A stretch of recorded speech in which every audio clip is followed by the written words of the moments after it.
পিণ্ড দুনু খারে কাকে লাগু পায়, বলিহারি শ্রী গুরুদেব গোবিন্দ দিও বিদায়, গোবিন্দ দিও বিদায়।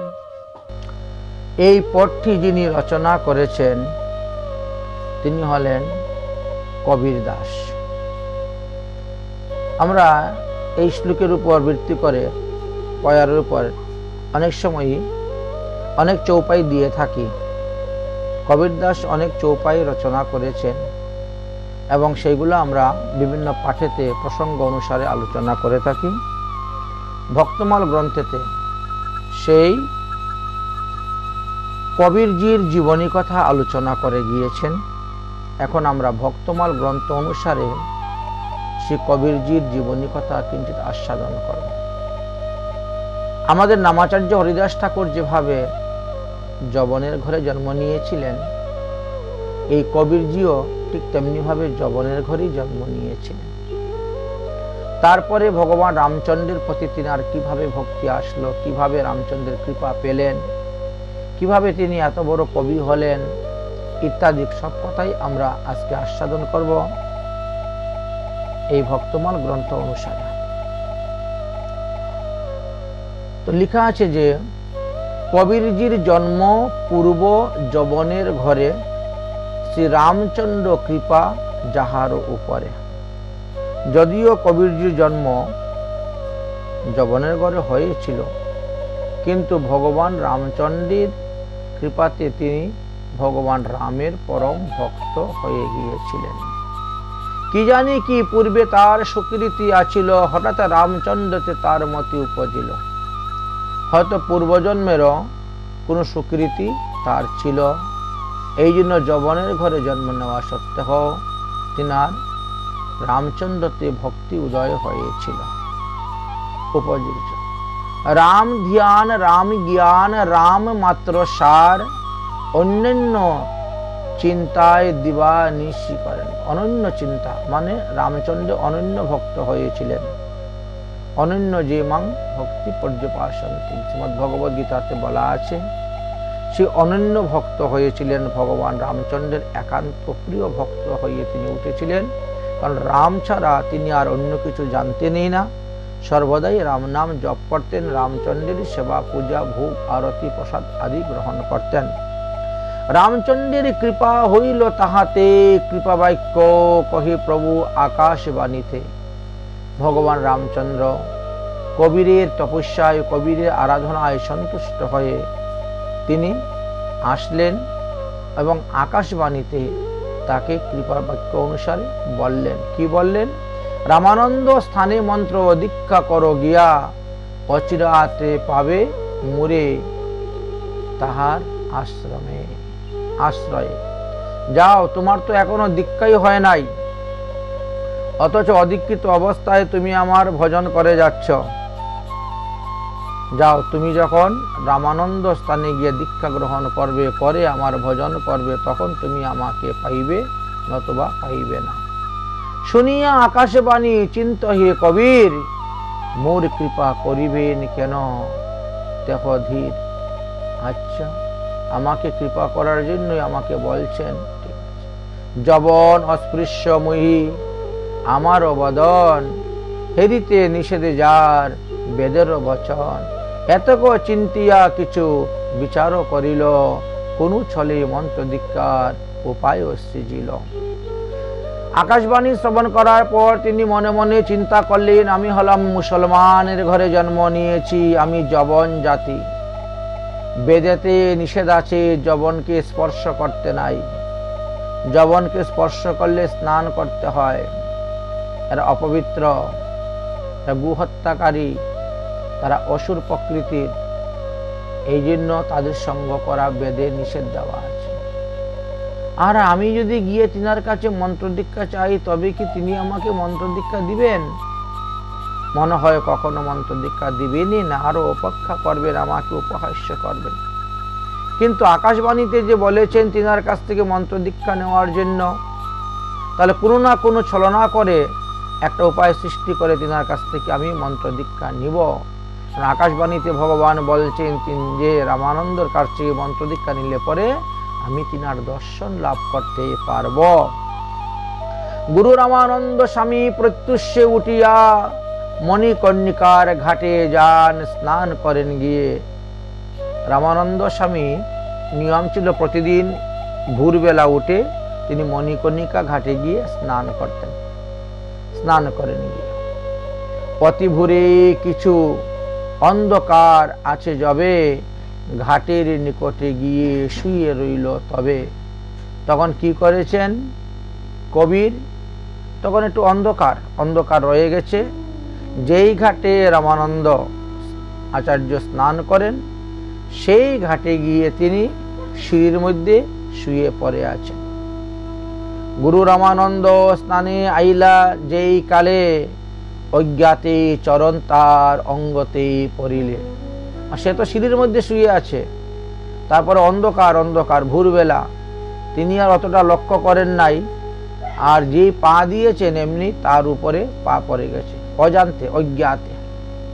তটস্থ হইয়া স্বামী রাম রাম কহে বলে, প্রবেশ করিল কবিরের কর্ণমূলে।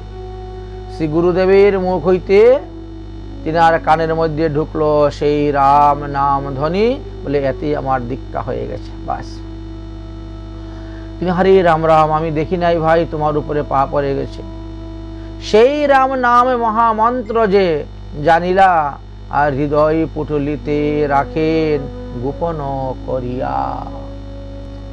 দীক্ষা মন্ত্র কখনো কাউকে বলতে নাই, তাই তিনি হৃদয়ে পুটুলি সেটা গোপন করে রাখলেন। হৃদয় সম্পত্তি গৃহকর্ম জাতিপাতি সকল ছাড়িয়া তিলক তুলসীর মালা ধারণ করিলা। যদিও তিনার যবনের ঘরে জন্ম হয়েছে, কিন্তু তিনি তিলক ধারণ করতেন, তুলসীর মালা ধারণ করিতেন, করিয়া সদা সেই মন্ত্র জপে দিবানিশি করে।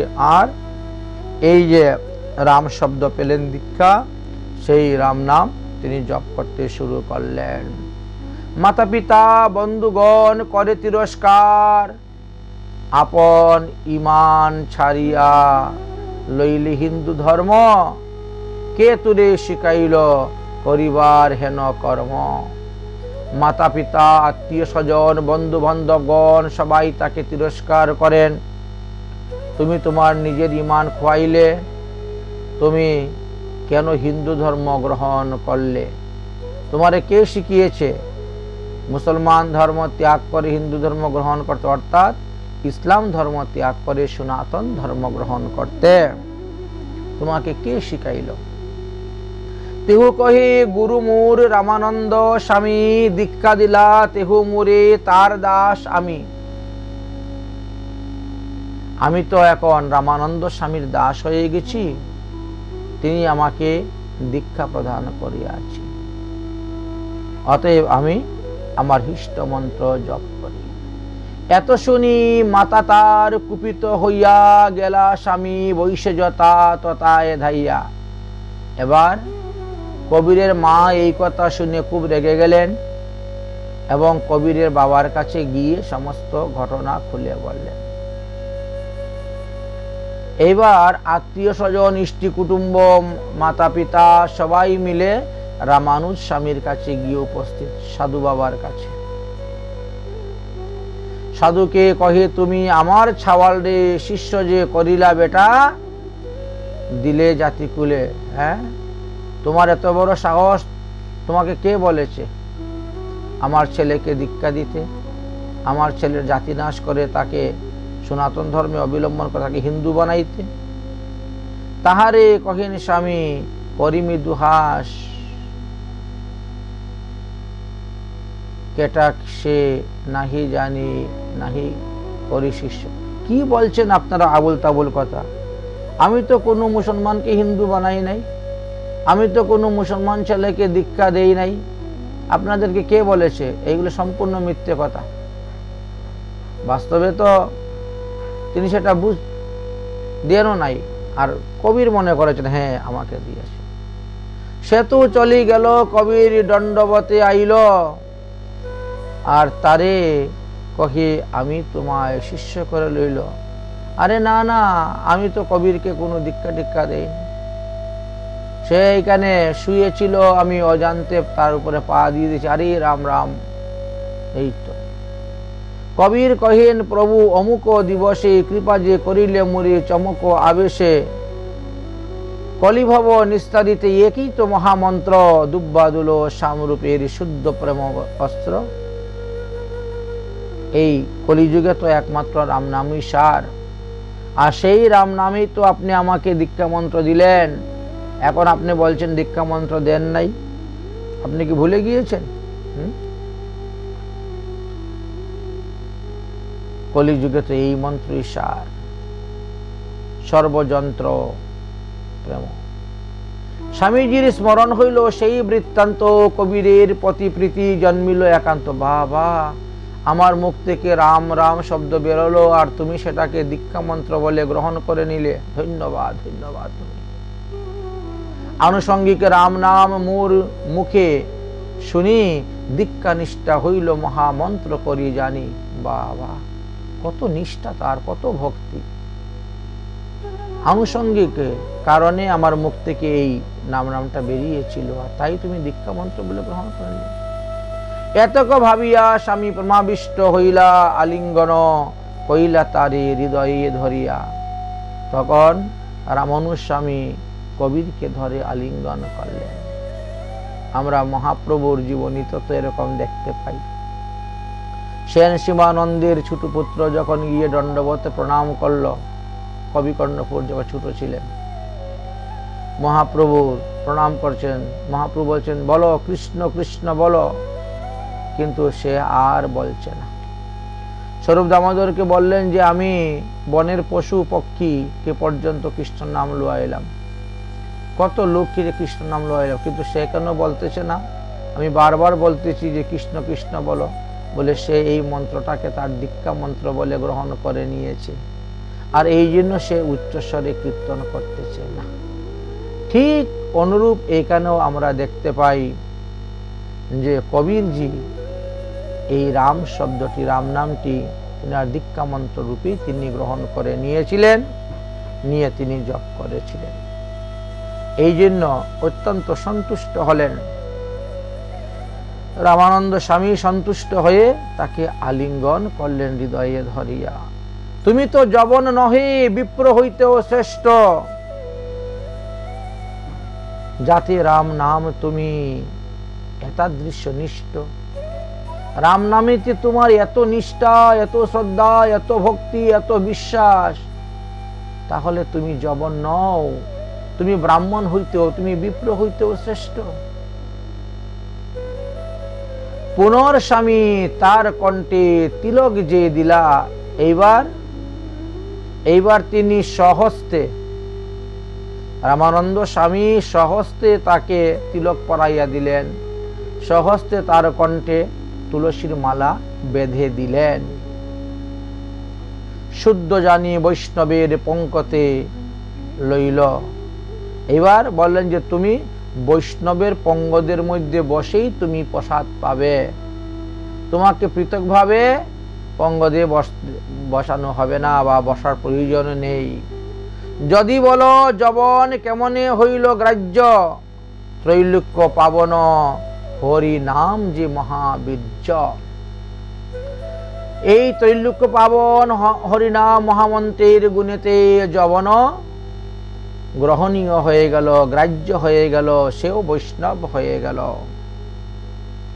হারি ডুম যবন ক্লি ম্লেচ্ছ কেহ হয়, সেও লয়ে হয়ে আর্ধ যজ্ঞের বিষয়। হারিকুলে জন্মগ্রহণ করুক, বা ডুম কুলে জন্মগ্রহণ করুক, অথবা যবন কুলে জন্মগ্রহণ করুক, বা ম্লেচ্ছ কুলে জন্মগ্রহণ করুক না কেন, সে যদি হরিভজন করে তাহলে তিনি হরির ভক্তদের সঙ্গেই উঠা বসা, চলাফেরা, খাওয়া দাওয়া আদি করতে পারেন। অহু যজ্ঞের বিষয়, এমনকি যজ্ঞ কার্য অংশগ্রহণ করতে পারেন। দান গ্রহণের পাত্র অবশ্য সেই জন, বিধি লঙ্ঘি লক্ষণে শ্রী গরুরের কণ। এবার বলছেন নাভাজি তিনার ভক্তমাল গ্রন্থেতে, বলছেন সেই যবনকে তার যবন রইল না, সে তো পরম বৈষ্ণব হয়ে গেল, এবং তাকে সুপাত্র জ্ঞানে তুমি দানও করতে পারো, অন্নদান, বস্ত্রদান, ইত্যাদিও তুমি করতে পারো, এতে কোনো দুঃসবহ নয়। এর বিধিবিধান সম্পর্কে গরুর পুরাণে কিঞ্চিত আলোচনা করা আছে, ভাগবতে কিছু আভাস দিয়ে গেছেন। এইভাবে তিনি বলছেন, বিধিলিঙ্গ লক্ষণে শ্রী গরুরেরই কহেন, শ্রীমৎ ভাগবত কহে আবাস লক্ষণে, সর্বলক্ষণেতে কহে বিচার প্রমাণে। তাহলে ভাগবতে হলো নামাবাসের কথা বললেন, নামাবাসে মুক্ত হয়ে যায়, আর এটা তো নামাবাস নয়, প্রকৃত নাম দীক্ষা পেয়েই তিনি জপ করেছেন। সর্বলক্ষণেতে কহে বিচার ও প্রমাণ, সব শাস্ত্রেতেই এইভাবে আলোচনা করা আছে, বিচার দেওয়া আছে, লক্ষণের কথা আলোচনা করা আছে, প্রমাণ দেওয়া আছে। অতএব সত্য সত্য বেদর বচন, হরিভক্ত যবন যে ত্রৈলোক্য পাবন। যবনের মধ্যেও যদি হরিভক্তি উদয় হয়, তাহলে তিনিও তিন লোক উদ্ধার করিতে সমর্থ হন। তার প্রমাণ বলে ভাগবত আদি গ্রন্থে দেওয়া আছে। যত নাম ধ্যেয় শ্রবণানুকীর্তনাৎ, यत् प्रभवानं यत् स्मरदापि कश्चित्, सद्धोऽपि सद्धौ सर्वान्न कल्प्यते, कुतो पुनेति भगवतेन दर्शनात्। অর্থাৎ যার নাম শ্রবণ এবং কীর্তন করিলে, যার নাম শ্রবণ ও কীর্তন করিলে এবং কিঞ্চিত কশ্চিৎ যাহাকে প্রণাম বা স্মরণ করিলে, চণ্ডাল, ম্লেচ্ছ, ডুম আদি সর্বনীচ বর্ণের জাতিগণ সমস্ত পাপ থেকে মুক্ত হয়ে তিনি শুদ্ধ হয়ে যান। ম্লেচ্ছরা পর্যন্ত শুদ্ধ হয়ে যান, এমনই গুণের কথা বললেন। ভগবানকে প্রত্যক্ষ দর্শন করলে যে কি হয়, এতাদৃশ্য লাভ হয়, তাহা কি আর বলিব। তাই শাস্ত্রে আমাদেরকে বহু প্রমাণ দিয়ে গেছেন। এই কৃষ্ণ ভক্ত বা হরিভক্তের মহিমার কথা আলোচনা করতে গিয়ে বলছেন, বিপ্রাদি সরস গুণ যুক্তাদার বন্দিনাভ্য, পাদার বিন্দৌ বিমুখ্য সপচহৌ বরিষ্ঠম, অন্যে তদর্পিতৌ মনো বচো নেহিতার্তৌ, প্রাণং প্রণতিশৌ কুলং নতু ভুবিমানঃ।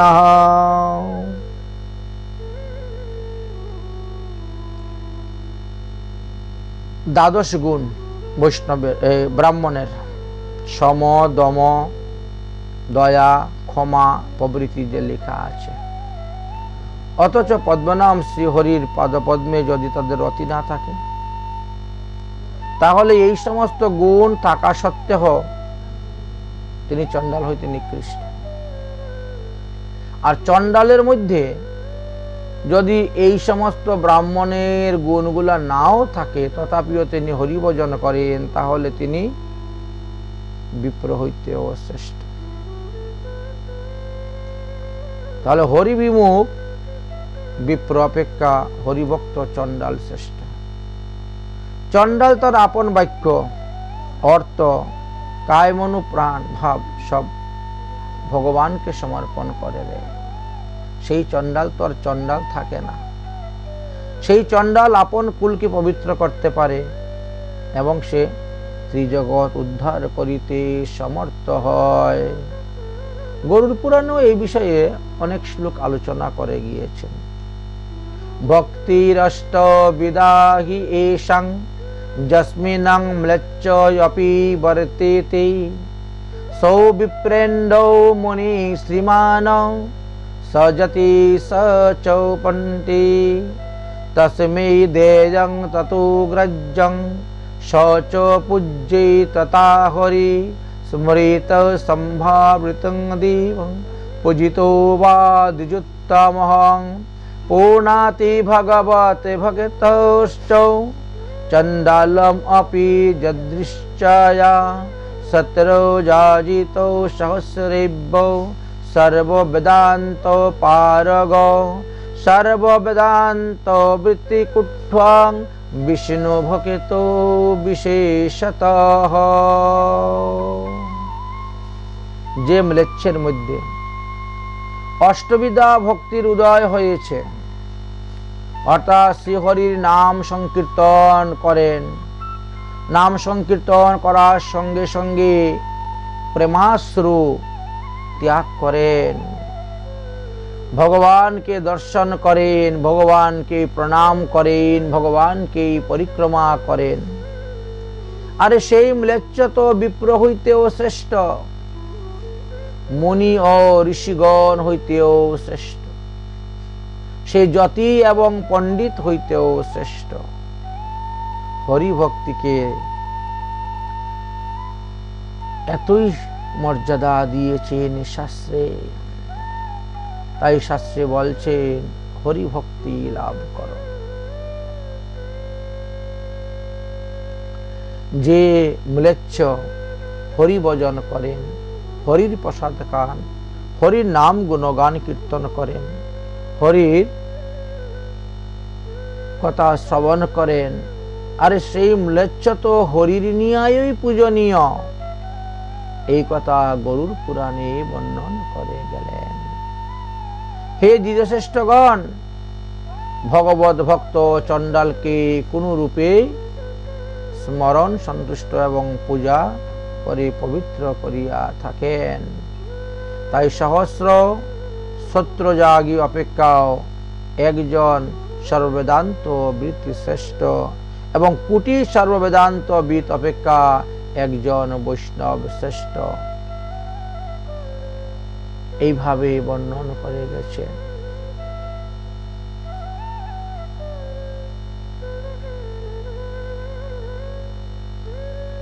বৈষ্ণবানাম সহস্রেভ্যো একান্তৈভ্যো বিশেষত একান্তিকস্তু পুরুষং গচ্ছিং পরমাপদম।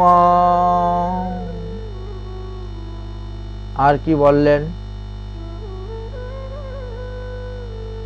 হরিভক্ত পরায়ণ ব্যক্তি সহস্র সহস্র বৈষ্ণব হইতেও শ্রেষ্ঠ। ঐকান্তিক ভক্তি যাদের হয়েছে, ঐকান্তিক ভক্তি পরায়ণ ব্যক্তিরাই পরম পদ লাভ করিয়া থাকেন। সমগ্র বেদের অন্তঃপ্রবিষ্ট ইহাই।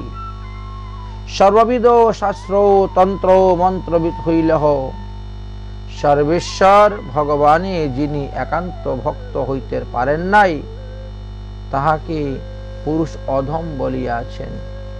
যারা ভগবানের ভক্ত হইতে পেরেছেন তারাই পুরুষোত্তম, আর বাকি সব পুরুষ অধম। যদি কহ উত্তম অধিকার প্রীতি কহে, প্রমাণ দেখহ তাহা যে নহে। উত্তম অধিকারীকে ভগবান সব থেকে বেশি প্রীতি করেন।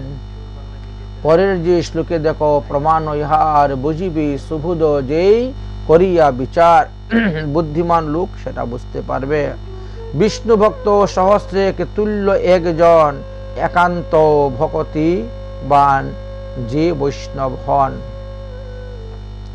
যে বৈষ্ণব মাতা পিতা আত্মীয় স্বজন ইষ্টি কুটুম্ব সকলকে ত্যাগ করে, অর্থাৎ বৈরাগী বেশ ধারণ করেছেন, বাবাজি বেশ ধারণ করেছেন, তিনি সহস্র সহস্র বিষ্ণু ভক্ত হইতেও শ্রেষ্ঠ হন। অতএব সামান্যত ভক্তি যাজনের কোটি বিঘ্ন বিপ্র হইতে উত্তম যবনে সহ মহাপূজ্য এই সিদ্ধান্ত শ্রবণে। এই জন্য কোটি কোটি যজ্ঞকারী বিপ্রর মধ্যে যদি কৃষ্ণ ভক্তি উৎপন্ন না হয়, অত যবনকুলে জন্মগ্রহণ করে যদি তার কৃষ্ণ ভক্তি যার জন্য উৎপন্ন হয়, তাহলে তিনি কোটি বিপ্র হইতেও শ্রেষ্ঠ, এটাই সিদ্ধান্ত বুঝা গেল। সেই বুঝে যেই জনে ভক্তি সন্ধান, ভক্তির সন্ধান যারা জানতে পেরেছে তারাই ভক্তের মহিমা বুঝেন, অন্য কেউ বুঝে না। বেদ পারঙ্গ গণ সর্বশাস্ত্র অর্থবেদ, কিন্তু হরিভক্তি নহে আগ্রহী আমেদ। তাই হরিভক্তির উপরে আর কিছুই নেই। উদ্যম বিফল সেই পুরুষ অদম, জগতে নিন্দিত আর নাহি তার সম। যারা বৈষ্ণবের নিন্দা করে, যারা হরিভজন করে না, তারাই এই জগতের মধ্যে অধম, তারাই হলো শূদ্র। অন্তগতয়পি বেদানাম সর্বশাস্ত্রান্তম বেদিপি, যো ন সর্বেশ্ব ভক্তাং তং বিদ্যাং পুরুষোত্তমম। বেদ শাস্ত্র অপঠিত সর্বধর্মহীন, কিন্তু হরিভক্তে যে কিছুতে নহে হীন। সন্ধ্যা বন্দনাদি সর্বযজ্ঞ সর্বধর্ম সকলই করিল যেই, ধন্য তার জন্ম। আপনি বেদ শাস্ত্র পড়তেছেন, বেদ অধ্যয়ন করতেছেন, অথচ হরিভজন করেন না। আপনি সন্ধ্যা করেন না, আপনি আহ্নিক করেন না, তিলক ধারণ করেন না, মালা ধারণ করেন না, তাহলে আপনি হীন। আর যে নিচে কুলে জন্মগ্রহণ করিয়াও হরিভজন করেন, সন্ধ্যা বন্দনাদি করেন, তাহলে অন্যান্য ধর্ম না করলেও তিনি ধন্য এবং তার জন্ম ধন্য, এটাই শাস্ত্রে বর্ণন করে গিয়েছেন। অতএব হরিভজন কর, হরিকা ভজন কর, হরি হে তুমারা। এতে কো প্রমাণ দিয়া কহিবা কারণ, অজ্ঞে বুঝাইতে নহে কিছু প্রয়োজন। যারা জ্ঞানী, যারা অজ্ঞান, যারা বুঝে, যারা বুঝে না, এদেরকে বুঝাইবার প্রয়োজন নেই। শুধু শুধু সময় নষ্ট করে লাভ নেই। এতে কবির জি ভুবন পাবন, প্রসিদ্ধ আছে তাহা জানি জনগণ। কবিরের মহিমার কথা জনগণ অনেকেই জানে, তথাপিও আমরা এখানে কিঞ্চিৎ আস্বাদন করতেছি। তাহার মহিমা চমৎকার আরোহ শুন, যাহার আওয়াজ সে রামচন্দ্র আইলা পূর্ণ। যার আহ্বানে, যার নাম শ্রবণে, যার মুখে হরিনাম শ্রবণ করতে ভগবান পুনরায় আবার আইলা। মাতার বৎসনে সাধু জীবিকার কারণ, তাদ বুনে হয়ে মাত্র দিন নির্বাহন। নলিজে চালায় দুই হাতে তালি তালে, জয় রাম শ্রীরাম রাঘু রাম সীতা বলে। সংসারটা বড় অভাব অনটন ছিল, তাই কবিরের মা বলছেন, তুই খালি বসে বসে রাম নাম জপ করলে হবে? রাম কি আর ঘরে এনে খাবার দিবে? তাহলে তুই তাঁত বুন, তাঁতের কাপড় বোনার জন্য তাঁত বুনতে। তো তাঁত বোনার যে মেশিনটা আছে, যন্ত্র, এই মাথায় একবার যে একাট শব্দ হয়, ওই মাথায় একবার যে একাট শব্দ হয়, আর তিনি ওই তালে তালে হাততালি দেন, আর জয় রাম শ্রীরাম জয় জয় রাম, রঘুপতি রাঘব রাজা রাম, পতিত পাবন সীতারাম। ওই তালে তালে তিনি ভগবানের নাম জপ করেন। আচ্ছা, এইভাবে জপ করতে করতে একটা কাপড় বোনা হয়ে যায়। তাহলে একটা কাপড়ের মধ্যে কতগুলো সুতা আছে, ততবার তিনার রাম নাম জপ হয়ে গেল। একদিন একখানি কাপড় বুনিয়া হাটে বিকাবে গিয়ে রহে দাঁড়াইয়া একটা কাপড় তৈরি করলেন, এবার সেটা বিক্রি করার জন্য হাটে গিয়া তিনি দাঁড়িয়েছেন কাপড় হাতে নিয়ে। বৈষ্ণব আসিয়া একে বস্ত্রকানি মাগে, তিহু কহে ফারিয়া যে লহ অর্ধ ভাগে। এক বৈষ্ণব এসে কাপড়টাকে চাইলেন। কবির বলছে, ভাই তাহলে অর্ধেকটা তুমি কেটে নিয়ে চলে যাও, আর অর্ধেকটা বিক্রি করে আমার সংসার চালাতে হবে, তো সংসার চালাবো। বৈষ্ণব কহেন, মুরে সব কানি দিবে না, আমি অর্ধেক কেটে নিব কেন, আমি পুরাটাই নিব। কার্য না চলিবে দেহ যদি মনে মানে। দেখো অর্ধেকটা নিয়ে আমার কোনো কাজ হবে না, পুরাটা নিলে পরেই আমার কাজ হবে, অতএব পুরাটাই আমাকে দিয়ে দাও। প্রসন্ন হইয়া সাধু সব কানা দিল, ঘরে অন্ন নাই তেহু লুকাইয়া রহিল। বাড়িতে এদিকে অন্ন নাই, মা বাবা খাবে কি, আর এদিকে বৈষ্ণবকে বস্ত্র দান করে চলে আসছে। সারাদিনে একটা কাপড় বুনেছেন, সেটাও দান করে দিচ্ছেন। ঘরে গেলে মাতা যদি করিবে বৎসনা, বাড়িতে গেলে বলে তো মা গালি দিবে, কাপড়টা বিক্রি করতে গেলে কি করলি, আর ঘরে খাবার নাই, সবাই উপবাস আছে।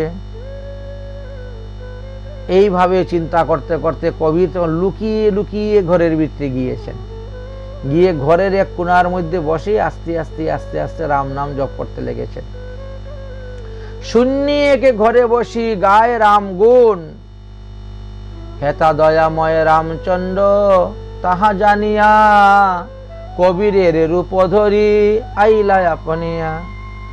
তখন ভগবান রামচন্দ্র কি করছেন দেখলেন যে কবির তার মায়ের ভয়ে সে বাড়িতেই যায় নাই, একটা ফাঁকা ঘর পেয়েছে জঙ্গলের দিকে, বাজার থেকে আসার সময় ওইখানে বসে বসে রাম নাম জপ করতেছে। ভগবান তখন কবিরের রূপ ধারণ করলেন, ধারণ করিয়া নানা প্রকার সামগ্রী নিলেন, বিভিন্ন রকমের সামগ্রী নিয়ে তার ঘরের দিকে রওনা। কবিরের রূপ ধরি আইলাই আপনি, বলদে বলদে নানা সামগ্রী আনিয়া, ঘর ভরি উঠায় আর দেয় বিলাইয়া। আগেরকার দিনে গরুর গাড়িতে করে নিয়ে যেত মানুষ জিনিস, এইভাবে করে অনেক সামগ্রী নিয়ে পুরা ঘর ভর্তি করে দিয়েছেন। মাতা কহি এতক সামগ্রী কোথা হইতে আনিলে কি ডাকাতি করে, কইনু বুঝি পথে, না কেউ কি পথের মধ্যে ফেলে দিয়ে চলে গেছে। কিন্তু উনি যাকে বলতেছেন ইনি কিন্তু তার ছেলে কবির নয়, ইনি কিন্তু ভগবান রামচন্দ্র। কবিরের ভেষ ধরে সেখানে গিয়ে উপস্থিত হয়েছেন, আর অকাতরে দান করতে শুরু করেছেন বৈষ্ণবের। তখন তিনার মা বলছেন, আরে বাবা তুই এত সামগ্রী কোথার থেকে নিয়ে আসলে, তুই কোনো চুরি ডাকাতি করে নিয়ে আসছিস না রাস্তায় পেলে, কেউ রাস্তায় ফেলে গিয়েছে নিয়ে আসে, বুঝতে পারছি না। ক্ষণেক বিয়াজে ঘরে চলিলা কবির, অন্তর্দান কইলা তবে ছিন্ন রঘুবীর। এদিকে কবির অনেকক্ষণ হরিনাম করে করে ওই ফাঁকা ঘর থেকে বাড়ির দিকে রওনা হয়েছে, আর যেই রওনা হয়েছে ভগবান তখন সেখান থেকে অন্তর্ধান হয়ে গেলেন। ঘরে গিয়া দেখে মহা মহোৎসব হয়, কত আইসে কত যায়, কত খায় লয়। আরে একই আশ্চর্য কথা, আমার বাড়িতে তো এক মুষ্টি অন্ন নাই, চাউল নাই, যার ভয়ে আমি বাড়িতেই আসতেছি না, আর আমার বাড়িতে এত লোকে খাচ্ছে, এত বড় বড় উৎসব হচ্ছে, এত আসা যাওয়া হচ্ছে, লোক কি ব্যাপার চিন্তা করতে পারছেন। দেখিয়া বুঝিলা মনে এ কর্ম প্রচুর, নহে এত দ্রব্য কেবা আনিল প্রভুর। নিশ্চয় এটা ভগবান ছাড়া অন্য কেউ করতে পারবে না। বৈষ্ণব সজ্জনে সাধু বিলাইতে লাগিল, ব্রাহ্মণের মনে সুহা জন্মিল। যখন কবির দান করতে শুরু করলো, বৈষ্ণবেরা সাদরে সেই দান গ্রহণ করতেছেন, কিন্তু ব্রাহ্মণের মনের মধ্যে লাগলো খটকা, যবনে দান করতেছে আর তারটা আমরা গ্রহণ করব, এটা হয় না। কহে আরে বেটা ঝুলা তিলকধারী গণে, অর্থ বিলাইলে কিছু না দিলে ব্রাহ্মণে। না দিলে তুই আজি মোরা মারিব তোমারে। কবির বিনয় করি কহি সবাকারে, ঘরে তো নাহি কি কিছু চেষ্টা করি গিয়া, যদি কিছু পাই তবে বাটুয়া করিয়া। এত কহি হাটে শূন্য গৃহে গিয়া রহে, ভয়ে নাহি গৃহে আসে রাম নাম কহে। পুনর্বহু ধন হরি আনে রূপান্তরে, কবিরে পাঠায় বলি আনি দিল ঘরে। এরপরে কি হলো, একদিন ব্রাহ্মণেরা বলছেন যে তুমি তো বহু ধন বৈষ্ণবদেরকে দান করতেছ, অথচ ব্রাহ্মণদেরকে তো কোনো ধন দান করো নাই। কবির বলছেন ঠিক আছে, তাহলে আজকে হাটে যাচ্ছি, হাটে গিয়ে কাপড় বিক্রি করে যা পাবো তা এনে তোমাদেরকে দান করে দিব। এই বলে তিনি হাটের দিকে রওনা হয়েছেন। আর এদিকে ভগবান কি করেছেন, তিনি প্রচুর পরিমাণ সামগ্রী, ওই হাটেতে একটা লুকই নাই। এত কহি তো হাটে গেলেন, কিন্তু হাট শূন্য হাট, সেদিন আর হাটের লোকজন নেই, কে কিনবে ওনার কাপড়। তাই ভয়েতে গৃহে না আইসে ওই হাটের মধ্যে বসিয়ে রাম নাম জপ করতে শুরু করেছে। ভগবান তখন কি করলেন, গাড়ি ভর্তি করতে করে জিনিস পাঠাইতে শুরু করলেন, যাও কবিরের বাড়িতে গিয়ে পৌঁছিয়ে দাও। ওর মাঝি জিজ্ঞেস করে কোথার থেকে জিনিস আসলো, কে আনলো, বলে কবির পাঠিয়েছে। এক কথায় এই কথা বলবা। পুনর্বহু ধন হরি আনে রূপান্তরে, কবির পাঠাইল বলি আনি দিল ঘরে। কবির আসিয়া মর্ম বুঝিলেন অন্তরে, অধ্যন্য করিয়া দিল ব্রাহ্মণ গণেরে। অথচ ব্রাহ্মণগণ হিংসা না ছাড়য়, বৈষ্ণব সহিত তথায় দেবে দৈত্য হয়। এত ধন ব্রাহ্মণরা পাওয়ার পরেও তাদের হিংসাটা যাচ্ছে না। হ্যাঁ, তুমি বৈষ্ণবদেরকে এত এত ধন দিয়েছ, আমাদেরকে কম দিয়েছ। আসরিক বৃত্তি, দৈত্য বৃত্তি। বৈষ্ণবের সহিত হেতা দেবে দৈত্য হয়। দেবতার দৈত্যের মধ্যে যেরকম সবসময় একটা হিংসা, মারামারি, অশান্তি লেগে থাকে, বৈষ্ণব আর ব্রাহ্মণের মধ্যেও সেইভাবে। এতানি বৈষ্ণবের নীতে অনুভব হইল, পূর্ববৎ বৈষ্ণবের দেশ এমনই আছিল। পূর্ব থেকেই হয়ে আসতেছে, আর এখন তো আছেই, চলতেছে, আছিল। কবিরের প্রতি ঈর্ষা করি বিপ্রগণ, জনাচারী করে নিজ মস্তক মুণ্ডন। বৈষ্ণবের ভেষধরি গ্রামে গ্রামে গিয়া, আইলা ব্রাহ্মণগণ নেরুয়া করিয়া। সহস্রেক বৈষ্ণবের ঘরে ঘরে গিয়া, কবিরের গৃহে মহোৎসব যে করিলা। কবিরের গৃহে আসি সবে জমা হইল, বৃত্তান্ত শুনিয়া সাধু চিন্তিত হইল। ব্রাহ্মণগণ কবিরের সঙ্গেও একটা চালাকি করেছিলেন কবিরকে হেনস্থ করার জন্য। 4 জন ব্রাহ্মণ মস্তক মুন্ডাইয়া টিকি রেখে বৈষ্ণবের বেশ ধারণ করে গ্রামে গ্রামে গিয়ে বলছেন, অমুক দিন কবিরের বাড়িতে বিরাট বড় বৈষ্ণব সভা হবে, অনুষ্ঠান, আপনাদের নিমন্ত্রণ, আপনারা যাবেন। আর এইভাবে নিমন্ত্রণ করতে করতে করতে করতে কয়েক হাজার লোককে নিমন্ত্রণ দিয়েছে, কয়েক হাজার ঘর, কয়েক হাজার লোককে নিমন্ত্রণ দিয়েছে। কিন্তু এই ব্যাপারে কবির কিছুই জানেন না। যথার্থ নির্দিষ্ট দিনে সমস্ত বৈষ্ণবগণ এসে উপস্থিত কবিরের বাড়িতে মহোৎসবে অংশগ্রহণ করছেন। কবিরের গৃহে মহা মহোৎসব যে কহিলা, কবিরের গৃহে আসি সবে জমা হইলা। বৃত্তান্ত শুনিয়া সাধু চিন্তিত হইল, পূর্বে যত সামগ্রী লইলা, প্রভু আইসে সব সমাধান কইল কবিরের বেশে। তখন কবির আবার বনে চলে গেলেন, আর বনে গিয়ে বসে রাম নাম জপ করতে শুরু করলেন। ভগবান আবার কবিরের রূপ ধারণ করে আসলেন সমস্ত দ্রব্য নিয়ে, আর রান্না বান্না, খাওয়া দাওয়া, উৎসব অনুষ্ঠান শুরু হয়ে গেল।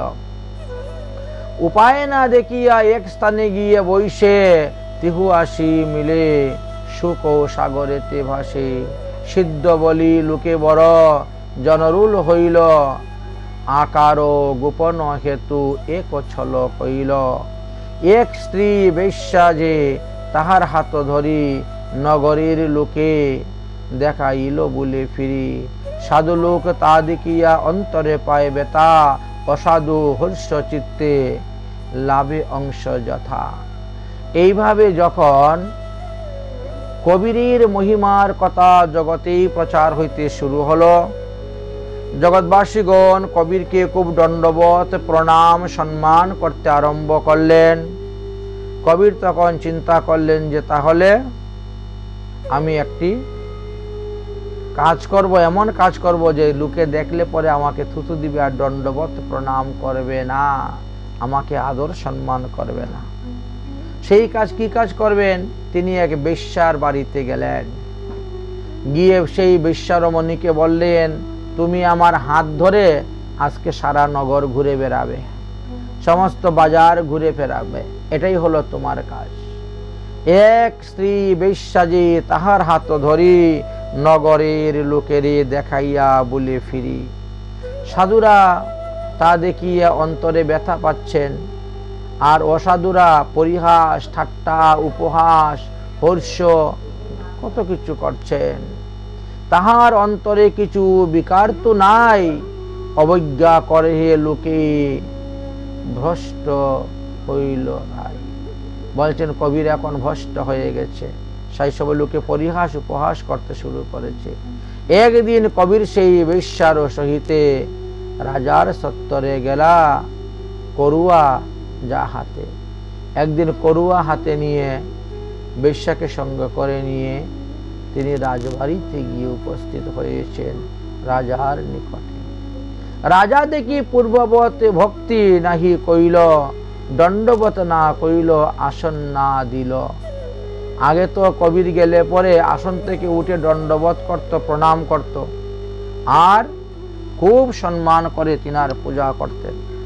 কিন্তু যখন বেশ্যার হাত ধরে কবির রাজবাড়িতে গেলেন, তখন রাজা আর পূর্ববত ভক্তি করল না, সম্মান করল না, দণ্ডবত করল না, প্রণাম করল না, বসার জন্য কোনো আসনও দিল না। হরিভক্ত ছাপাইলে ছাপা নাহি যায়, মৃদগন্ধ গন্ধ যথা বস্ত্রে না লুকায়। এখন কথা হয়েছে মৃগ কস্তুরী, মৃগনাভি যদি কেউ কাপড় দিয়ে বেঁধে নেয় তো কাপড় দিয়ে তার গন্ধ লুকানো যাবে না। ঠিকই তেমনি ভাবে হরিভক্তের যে হৃদয়ে যে ভাব, যে প্রেম, যে ভক্তি, ওটা কখনো লুকানো যায় না, ছাপানো যায় না। বাইরে যতই সে বেশ ধরুক না কেন। সভা হইতে ফিরে সাধু যাইবার কালে তটস্থ হইয়া করুয়ায় জল ঢালেন। রাজার অন্তরে কিছু ভয় উপজিল, অভিজ্ঞা কইনু তেহ কি জানি কি কইল। এদিকে কি করেছেন, এক হাত দিতে বেশ্যার হাত ধরেছেন, ধরে যাচ্ছেন, আর আরেক হাতে তিনার করুয়া ছিল। সেই করুয়ার থেকে কিছু জল রাজার সামনেই রাজার অঙ্গনেতে ঢেলে দিয়েছেন। রাজা তখন চিন্তা করছে ব্যাপারটা কি, আমি তিনাকে বসার আসন দেই নাই, পূজা করি নাই, তিরস্কার করি নাই, এই জন্য মনে হয় জল ঢেলে গেল। না জানি বাবা এর থেকে আমার কোন খারাপ হবে, কিছু বুঝতে পারি। একান্ত করিয়া রাজা পুছে বারবার, বুঝি কিছু অনিষ্ট যে করিলে আমার? ও তোমার পূজা করি নাই বলে তুমি আমার অনিষ্ট করার জন্য করুয়ার জল এখানে ঢেলে গেলে? সাধু কহে, না না, তবে অনিষ্ট না করি। রাজা কহে, তবে কেন? ছিড়িকাইলে বাড়ি, যদি অনিষ্টই না করবে তাহলে তোমার করুয়ার থেকে জল নিয়ে কেন চতুর্দিকে ছিটিয়ে ফেললে? সাধু কহে, শ্রীমন্দিরে শিরপুরুষোত্তমে আগুন লাগিয়াছিল কোনো কার্যক্রমে, ভিড়েতে সেবকগণ পাদ দিতেছিল, তাই চরণে পরিবে বলিয়া জল যে ঢালিল। ঘটনাটা কি হয়েছে? রাজা সঙ্গে কথা বলতে বলতে তিনি বলছেন যে আমি যে এই যে করুয়া থেকে হাত জল নিয়ে যে জল ছিটিয়ে দিয়েছি কেন জানো? পুরুষোত্তমে জগন্নাথ মন্দিরেতে আগুন লেগেছে, শ্রীমন্দিরে। এখন আগুন নিভাবার জন্য সব লোকের ভিড় শুরু হয়ে গেছে। ভিড়েতে সেবকগণ পাদও দিতেছিল, তাই মানুষ এদের চরণ পুড়ে যাবে সেবকদের, তাই আমি একটু জল ঢেলে আগুনটাকে নিভিয়ে দিলাম যাতে তাদের চরণটা না পুড়ে। রাজা তাহা শুনি সেই দিন বার তিথি নক্ষত্র সব লিখে রাখলো। দিন বার তিথি নক্ষত্র সব কিছু তিনি লিখলেন। লিখিয়া পাঠাইল ক্ষেত্রে লাগিলা প্রতীক। সে একজন দূত পাঠাইলেন, যাও তো শ্রীক্ষেত্রে গিয়ে দেখো তো এই দিন এই সময় এই তিথি এই নক্ষত্রে চলাকালীন সময়ে কি সত্যি কি আগুন লেগেছিল। লোকদ্বারে রাজা তাহা জানাইলেন তত্ত্ব। অগ্নি পুরিয়া ছিল বটে, নিবাইল সত্য। সত্যি আগুন লেগে গেছিল, কিন্তু আগুনটা যে কেমন করে নিভলো কেউ জানতে পারল না, আগুনটা নিভে গেছে। তখন রাজার মনে ভয় জন্মিল, ভ্রষ্ট বলি বৈষ্ণবের অবজ্ঞা করিল। হাহা, কি অপরাধ আমার হয়েছে। কবিরজি বেশ্যার হাত ধরে আসছিলেন বলে তাকে আমি ভ্রষ্ট বৈষ্ণব বলে তাকে আমি অবজ্ঞা করলাম, তাকে শ্রদ্ধা করলাম না, ভক্তি করলাম না, প্রণাম করলাম না, তাকে বসার জন্য আসন দিলাম না। হায় হায়, ছি ছি, ধিক ধিক, কি কর্ম করিনু, না বুঝিয়া কেন হেন বৈষ্ণব নিন্দিনু। না বুঝিয়া কেন হেন অপরাধ রূপী বিষ পান কইনু। এবার তিনার মাথার মধ্যে বুদ্ধি আসে। রাজা রানী দুঃখে অতি আর্তনাদ করি উপায় চিন্তিল, অপরাধ থেকে কিসে যাই তরি। এই যে অপরাধ আমরা বৈষ্ণব চরণে করেছি তার থেকে কেমন করে আমরা উদ্ধার হইব। দুরস্ত বৃহতিমান রাজ অহংকার অনাহাসে তেজিয়া বৈষ্ণবে করিদার। তখন রাজা এবং রানী দন্তে তৃণ ধরি গললগ্ন কৃতবাসে গিয়ে কবিরের চরণের মধ্যে পড়লেন। অনাহাসে তেজি বৈষ্ণব করিডর। রানীর সহিত রাজা দন্তে তীর্ণ করি গলাতে কোরালি শিরে তীর্ণ ভুজ ধরি। চলিলেন রাজা তথা সাধু আছে বসি। অভিমান লজ্জা তেজি সাহসী রূপসী। ওহু কি সৌভাগ্য রাজা বলিহারি যায়। ধন্য ধন্য মরি তার লহিয়া বলাই। রাজা যখন তিনার অপরাধের বুঝতে পারলেন তখন কবির চরণে গিয়া ক্ষমা চাইলেন। বৈষ্ণবেতে এত অনুরাগ যার হয় ত্রিভুবনে তাহার তুলনা না মিলয়। বৈষ্ণবেতে যদি এরকম কারো অনুরাগ হয় তাহলে তার তুলনা দেওয়ার মতো নয়। যাইয়া দম্পতি শ্রীমান কবির চরণে পড়িয়া কান্দিতে ধারা বহে দুই নয়নে। কান্না করতে শুরু করেছেন আর ক্ষমা চাইছেন। অপরাধ ক্ষমে মোরে করয় অঙ্গীকার। না বুঝিয়া অবজ্ঞা করিনু মুহি ছাড়। আমি তোমার মহিমা বুঝতে পারি নাই। তুমি বেশ্যার হাত ধরে গিয়েছ বলে আমি তোমাকে অপমান করেছি, অমর্যাদা করেছি, অসম্মান করেছি। তুমি আমাকে ক্ষমা করে দাও, ক্ষমা করে দাও। কবির কহিন তুমি রাজেশ্বর হেন কদর্তনা কেনে করিলা শিকার। তুমি রাজেশ্বর হয়ে তুমি কেমন করে এটা করলে। আমি নিচ ক্ষুদ্র যে লক্ষ্যের মধ্যে নাহি। মোর এত স্তুতিনীতি কর কিবা কহি। আমি একজন সাধারণ মানুষ, আপনি আমাকে কেন স্তুতিমতি ভক্তি করতেছেন। 1 লক্ষ মনুষ্যের মধ্যেও আমি মনুষ্য বলে গণ্য নয়। আমার নিকটে তব অপরাধ কিবা মোরে তুমি অপমান কবে বা করিলা। তুমি কেন আমাকে স্তুতি ভক্তি কর, তুমি কখন আমাকে অপমান করেছ আমার তো মনেই নেই। কখন তুমি আমাকে কটুবাক্য বলেছ, অনাদর করেছ, তাও আমার মনে নেই। গৃহে যাও মহারাজ, ভালো হইল তব রামচন্দ্রের মতি তব সাধু গিয়া সেব। যাও। অতএব মহারাজ বাড়িতে চলে যান, আর ভগবানের যত ভক্ত আছেন সমস্ত ভক্তদের সেবা করুন, এতেই ভগবানের কৃপা আপনার উপরে হইবে। প্রসন্ন দেখিয়া তবে উপদেশ পাইয়া গৃহে গেলা সাধুর করুণা রত্ন লইয়া। এবার গেলেন গৃহে সাধু সেবা করার জন্য। সেই হইতে রাজা প্রেমানন্দ পদ পাইল, আর রঘুনাথের কৃপা হইতে সংসার গুছিল। সাধু সেবা বৈষ্ণব সেবায় মত্ত হয়ে গেলেন। পুনশ্চ ব্রাহ্মণগণ হিংসা করিয়া বাদশার নিকটে গিয়া কহে বাদ দিয়া। রাজা যখন দেখলো কবিরের ভক্ত হয়ে গেছে, তখন ব্রাহ্মণগণ তারা তখন গিয়ে বাদশাকে বললেন, হে বাদশা, কবির নামেতে এক হয় মুসলমান, গুণ জ্ঞান জানে কার্য করে হে বেঈমান। সে তোমাদের ধর্ম ত্যাগ করে আমাদের ধর্ম গ্রহণ করেছে, এইভাবে বেঈমানি করেছে। অতএব তুমি তাদেরকে শাস্তি দাও, না হলে তোমার সব মুসলমানরা হিন্দু হয়ে যাবে তার দেখা দেখি।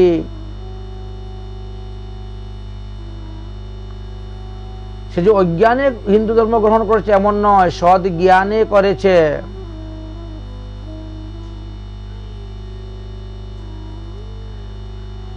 বহু লোক পাঠিয়া তাকে বাহির করি আনে, হাতে দড়ি ফিরে গ্রাম লজ্জা নাহি মানে। এবং সে এখন কি করতেছে, এক বেশ্যা রমণীকের হাত ধরে গ্রামে গ্রামে ঘুরে বেড়ায়। ইমান ছাড়িয়া ভজে হিন্দুর ধর্ম, কোথা হইতে অর্থ আনে না জানি ইহার মর্ম। এত টাকা পয়সা যে কোথার থেকে আনে, আর এত উৎসব দান দক্ষিণা করে, তাও কিছু জানি না। বাদশা শুনিয়া তবে তরুবা তলব করিল, আর সম্মুখে তাহারে খাড়া করিয়া রাখিল। এবার তিনি লোক ধরাইয়া নিয়ে আসলেন, জিজ্ঞাসা করছেন। কাজী কহে, বাদশাহে সালাম কররে। তিহু কহে, সালামের যোগ্য নাহিক সংসারে। যখন কবিরকে ধরে আনলেন, এনে বাদশাহীর সামনে দাঁড়া করালেন, তো তিনি দাঁড়িয়ে আছেন। তখন কাজী বলছে, এই কবির, তুমি বাদশাহীর সামনে দাঁড়িয়েছো, অথচ বাদশাহকে সালাম করতেছ না, করো, তাকে সালাম করো। কবির বলছেন, এত সালামের যোগ্য নয়, অথবা এই সংসারের মানুষ কেউই সালামের যোগ্য নয়। সালামের যোগ্য আমার একমাত্র প্রভু রাম, আর রামের ভক্ত যারা তারা। এক রাম আর তাহারও ভক্ত, আর যত দেখি সব সকলই অসত্য। ভক্ত ছাড়া অন্য কাউকে আমি প্রণাম করি না, আমি ভগবান আর ভগবানের ভক্তকে প্রণাম করি, সালাম করি, আর কাউকে করি না। তাহা শুনি বাদশা কূপে অগ্নিহেন জলে, এক্ষণ বদিব এখনই বধ করো ভৃত্যগণকে বলে। এই ভৃত্যগণ কে আছো, এই রাজদ্রোহীকে এখনই হত্যা করো, বধ করো, আদেশ দিলেন। চরণে শিকড়ি দিয়া নদীতে ডুবাও। সবে কহে নদীর জলে ডুবিয়া মরিল, ডোবালেন। ক্ষণমধ্যে দেখেন তীরে দণ্ডাইয়া সাধু, বিতর্ক করে হে বুঝি জানে কিছু জাদু। যখন তাকে জলের মধ্যে হাত পা বেঁধে ছেড়ে দিলেন, ডুবে মরে গেছে মনে করলেন, কিন্তু দেখা গেল কিছুক্ষণ পরে দেখা যায় তিনি নদীর পাড় দিয়ে হেঁটে যাচ্ছেন, হরি গুণগান করতেছেন। ওরে সর্বনাশ, তাহলে এই সাধু কিছু জাদু জানে। তাহলে অগ্নিতে পোড়াও। অগ্নিতে ঢালিয়া পুনর তোপলেতে ধরিল, ভক্তির প্রভাবে যত সব ব্যর্থ গেল। বিস্ময় হইয়া রাজা বিচার করিল, ঈশ্বরের কৃপা পাত্র নিশ্চয় জানিল। জলে ডুবাইলে পরে মরে না, আগুনে পোড়াইলে পরে পুড়ে না, তাহলে নিশ্চয়ই তার উপরে ঈশ্বরের কৃপা হয়ে গেছে। অতএব তাকে মারা যাবে না। তখন বাদশা ভয় পেয়ে গেল, কাজী ভয় পেয়ে গেল। বহু স্থিতি নীতি করি সম্মান করিল, পদানত হইয়া অপরাধ ক্ষমা চাইল। কবিরের চরণে পরে ক্ষমা ভিক্ষা চাইলেন। পূর্ণবার মায়া দেবী মোহিনী রূপেতে বিড়ম্বন করিতে আইলা ভুলাইতে। সুন্দর তাহা দেখিয়াও দৃষ্টিপাত না কইল, হরির ভকত স্থানে হান মানি গেল। যেভাবে মায়াদেবী হরিদাসকে পরীক্ষা করতে এসেছিলেন, সেইভাবে মায়াদেবী কবিরকে পরীক্ষা করতে আসলেন এবং সেখানে মায়াদেবী পর্যন্ত হার মানলেন। কবিরের জয় হয়ে গেল। তবে চতুর্ভুজ রূপে প্রভু দেখা দিলা, যতেক উদ্যম্য তবে সফল হইলা। পরম আনন্দে কতক দিবস ব্যতী রেখে প্রভুর নিকটে যাইবারে হইল চিত্তে। এবার ভাবলেন যে আর পৃথিবীতে থাকার দরকার নাই, এবার হরিধামে গমন করি, হরিস্থানে গমন করি। পাটনা, পাটনার অঞ্চলে এক হয় রম্য স্থান, তথাই রহিলা সাধু করিলা প্রয়াণ। ওই স্থানে থেকে ভজন করে করে থামে গিয়েছে। বস্ত্র আবরণ অঙ্গে পরিয়া শুহিল, আর অমনি বৈকুণ্ঠ ধামে গমন করিল। হিন্দু আর মুসলমান দুই পক্ষ মিলি কলহ করিল, बोला बोली ठेला ठेली। कबर दिवारे हेतु मुसलमान कहे हिंदू ताहा नाहि माने জ্বালাইতে चाहे। এবার এই কবির যখন মারা গেলেন, মারা যাওয়ার পরে এখন হিন্দু মুসলমানের মধ্যে দ্বন্দ্ব শুরু হয়ে গেল। মুসলমানরা বলে সে মুসলমানের ছেলে, আমরা তাকে কবর দেব। হিন্দুরা বলেন যে সে মুসলমানের ছেলে হলে কি হলো, সে হিন্দু ধর্ম গ্রহণ করেছে, সনাতন ধর্ম গ্রহণ করেছে, রামচন্দ্রের ভজন করেছে, অতএব সে তাকে আমরা জ্বালাইব। কেহ আসি কহে ভাই কলহ কি কর, সবকুতা আগে তার মূল যে বিচার। আরে বাবা, তোমরা যে ঝগড়া করতেছ, ঘরের ভিতরে গিয়ে দেখো শব কোথায়, শব তো নাই। যে মারা গেছে শুনেছ, সে কবিরের দেহটাই তো নাই। ঝোপঝাড় মধ্যে গিয়া শব যে না দেখিল, আবরণ বস্ত্রকানি আছে মাত্র। শুধু খালি উনার বস্ত্রটা পরে আছে, কিন্তু ইনার দেহটা পাওয়া গেল না। উনি স্বদেহে সশরীরে চলে গেলেন। আবরণ বস্ত্রকানি আছে মাত্র সাথী। তখন সবাই মনে বিস্মিত হইলা, জানিল দুহের হয় বৈকুণ্ঠতে গতি। সর্বনাশ, তাহলে বৈকুণ্ঠে চলে গেছেন দেহের। এই দেহ নিত্যসিদ্ধ হয়ে গেছিল ভজন করতে করতে।